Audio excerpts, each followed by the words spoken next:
MSc chemistry के इस solid state chemistry वाले सीरीज़ में आज हम बात करेंगे फ्रेंकल डिफेक्ट के बारे में। चलिए देखते हैं फ्रेंकल डिफेक्ट क्या होता है। पिछले वीडियो में हमने देखा था शॉर्टकी डिफेक्ट क्या होता है। आज हम देखेंगे फ्रेंकल डिफेक्ट के बारे में। फ्रेंकल डिफेक्ट इस प्रकार के डिफेक्ट्स आयनिक क्रिस्टल में पाए जाते हैं जिनमें अवयवी कण धन आयन व ऋण आयन के रूप में होते हैं। मतलब इस प्रकार के जो डिफेक्ट पाए जाएंगे वो आयनिक क्रिस्टल किसको बोलते हैं, जिनमें जो उनके अवयवी कण होते हैं वो पॉजिटिव आयन और नेगेटिव आयन के रूप में विद्यमान होते हैं। तो देखते हैं आगे इसका डेफिनेशन क्या है फ्रेंकल डिफेक्ट का। जब किसी आयनिक क्रिस्टल में से कोई केटायन या धन आयन अपनी वास्तविक स्थान को छोड़कर क्रिस्टल जालक में ही अंतराकाशीय रिक्तियों में चला जाता है तो इस कारण से क्रिस्टल में उत्पन्न डिफेक्ट को फ्रेंकल डिफेक्ट कहा जाता है। अर्थात जब किसी आयनिक क्रिस्टल में से कोई आयनिक क्रिस्टल है उसमें से कोई केटायन, ध्यान रखिएगा केटायन की बात हो रही है धन आयन की, तो जब कोई केटायन अपने वास्तविक स्थान को छोड़कर उसी क्रिस्टल जालक में ही अंतराकाशीय रिक्तियों में चला जाता है तो इस कारण क्रिस्टल में उत्पन्न डिफेक्ट को फ्रेंकल डिफेक्ट कहा जाता है। इसमें ध्यान रखिएगा कि कोई भी धन आयन या कोई भी केटायन क्रिस्टल जालक से बाहर नहीं जा रहा है, क्रिस्टल जालक के अंदर ही अपने वास्तविक स्थान से विचलित हो जा रहा है, अपने वास्तविक स्थान से हट करके किसी अंतराकाशीय रिक्तियों में चला जाता है तो इस प्रकार उसका स्थान खाली हो जाता है और उसमें क्रिस्टल जालक में एक डिफेक्ट आ जाता है। इस प्रकार से उत्पन्न डिफेक्ट को फ्रेंकल डिफेक्ट कहा जाता है।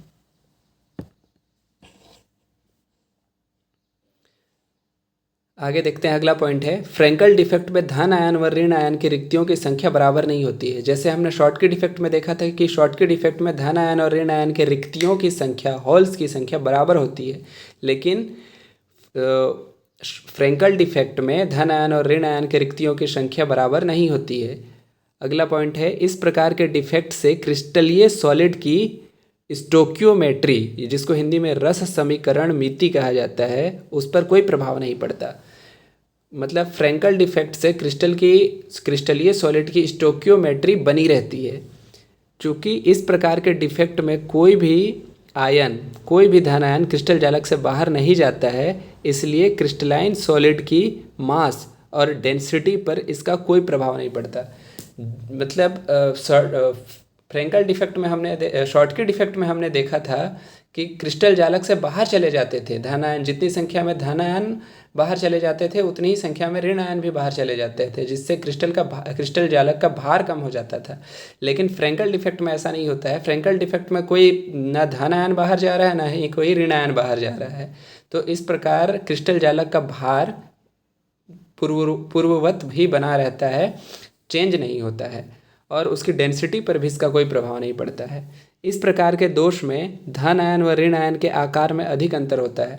जैसे हमने शॉर्टकी डिफेक्ट में देखा था कि धन आयन और ऋण आयन के आकार में अधिक अंतर पाया जाता था, उसी प्रकार के क्रिस्टल जालक में ही शॉर्टकी डिफेक्ट पाया जाता था। लेकिन फ्रेंकल डिफेक्ट में ऐसा नहीं होता है। फ्रेंकल डिफेक्ट उन क्रिस्टल जालकों में पाया जाता है, उन क्रिस्टलाइन सॉलिड में पाया जाता है जिनमें धन आयन और ऋण आयन के आकार में अधिक अंतर होता है।